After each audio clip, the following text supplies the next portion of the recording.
Pero ang mga narinig ko, may mga tumatawag sa akin kanina, na talagang pilit na itinidiin kaming tatlo.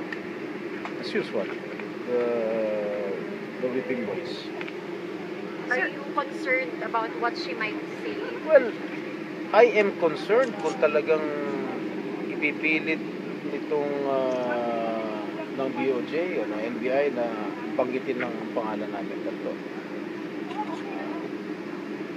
Yun ang talagang, yun ang concern ko. Do you smell something fishy? Pero pag walang influence, if Secretary De Lima will not influence Ms. Napoles, we do not have anything to worry about.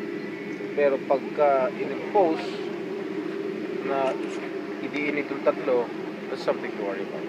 Well, hindi ko nga alam kung bakit pabago-bago mga statements ng DOJ. Sinabi, she's not eligible to turn state witness. Ngayon, gusto naman nila mag-state witness. Hindi ko maintindihan. Kasi nung una, as I've read in the newspapers before this came out, na si Ms. Napoles is not eligible to turn state witness. So ngayon, kinukuha nila state witness. Sir, kayo ba? Something fishy. Payag kayo, sir, kung magiging state witness siya? Do you think Sa akin, I have nothing to worry about on my part, and I can speak siguro in behalf of Senator Enrile.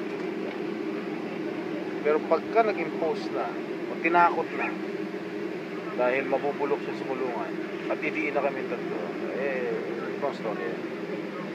Sir, saan niyo nakuha yung info, sir, na gano'n? Na posibleng gano'n yung maging exchange? Maging Well, condition? tatago ko na lang. Hindi ko na sasabihin.